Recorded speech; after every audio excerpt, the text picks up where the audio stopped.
I'm Earl Stewart. I welcome you to Earl Stewart on Cars Mystery Shopping Report.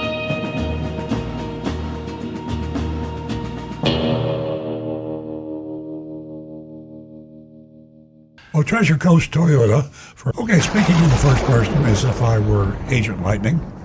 I arrived at Treasure Coast Toyota. That's in Stuart, Florida.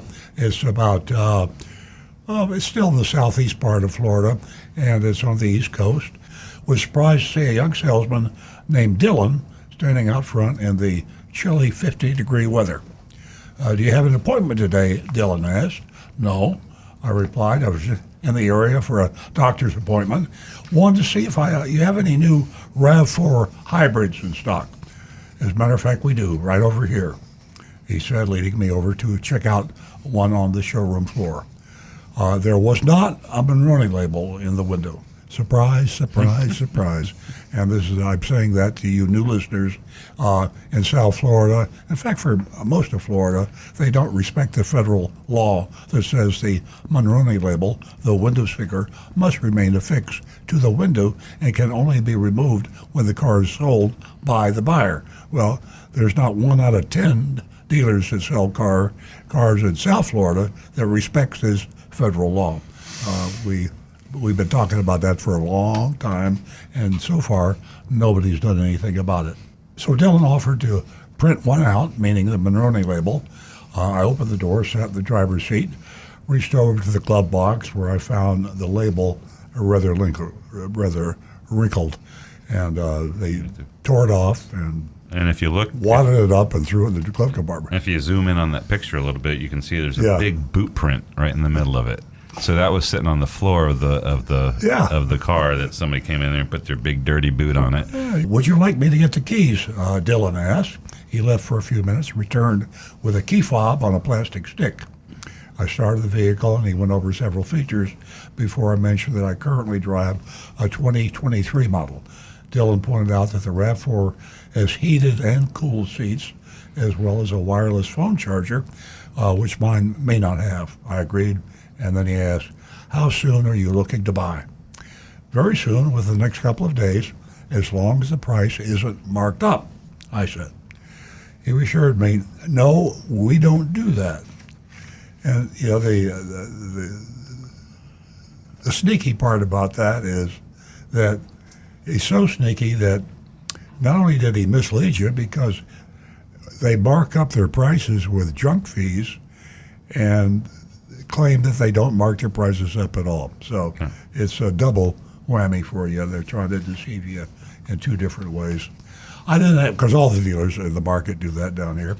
I then asked about the e-price they advertise online. He explained, I believe you'll need to enter your information for that. So we headed inside to his desk to go over the pricing. There, I was greeted by another person who introduced himself as Richard, the sales manager for 24 years. Dylan asked where I live. Jupiter, I replied. Oh, we do too, he said. We discovered we're practically neighbors. Dylan is Richard's son. That's very interesting. Father, son, working at the same dealership.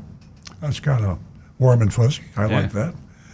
I asked Richard about the online price, and he replied, the Smart Path price is generally $500 above invoice, but you'll need to enter your info. I did, and this is what appeared. Now, I digress just a bit here because the statement, $500 above invoice, means nothing.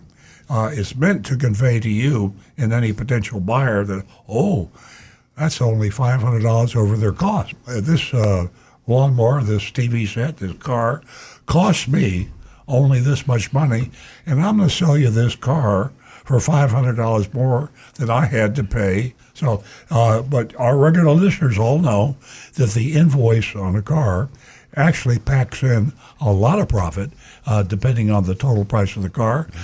You can have an invoice that includes a $3,000 or $4,000 profit, or a $5,000 or $6,000 profit. And the average is around. Yeah, in this case, we're probably another $1,600 to $1,800 there. Yeah, because it goes back to the beginning of time too.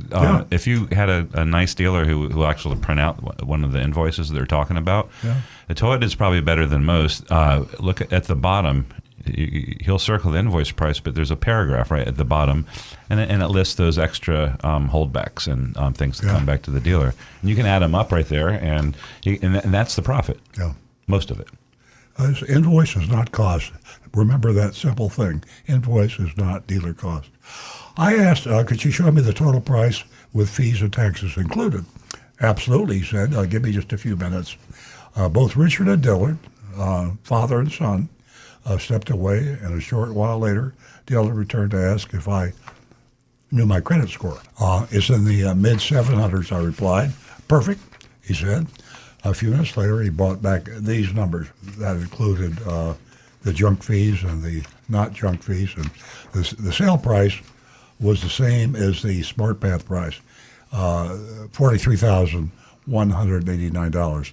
They added a junk fee of $898.50. And the junk fee has various names. If you're a regular listener, they go by any name the dealer chooses. Yeah. They come up with electronic filing fee, administrative fee. They got anything they want to say, they can call it because that's the Florida law. In this case, they're calling it dealer doc. Dealer doc. And then they have $873.94 in non-tax fees, and that's the acid test for a legitimate government fee, because you don't tax a tax fee. So non-tax fees would be your sales tax, Florida sales tax in this case. It'd also be your tag and registration. So they inflated that. Stu wrote this up and feels it's probably inflated, and that's double devious to me, because they have not even disclosed the junk fees. They don't do it until they get into the F&I office, finance and insurance. They call it the business office, and then it pops these illegitimate fees out on reams and reams of paper being spit out of the computer as they say, sign this, sign this, sign this, and they just slips right by the buyer. Car dealers are huge payers of sales tax. I mean, think about it.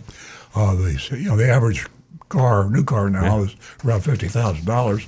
So you look at the 6% and then the 0.5% local sometimes. Yeah.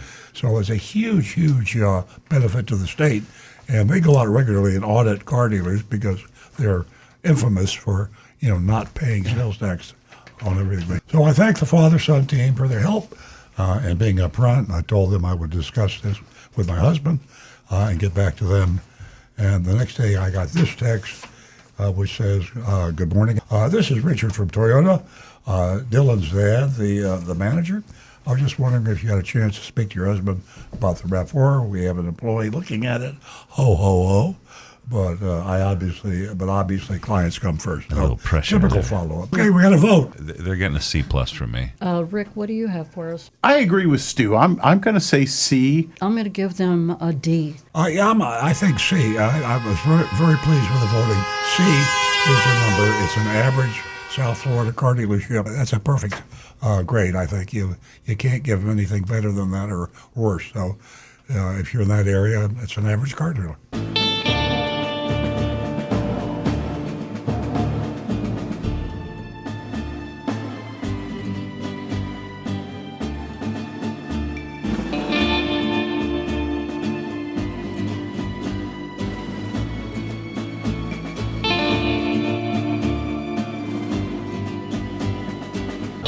Hi, this is Earl Stewart. Thank you for watching this video. If you would like to be notified of new videos that we post to our YouTube channel, simply click on the subscribe button and the bell icon in the lower right-hand side of the screen.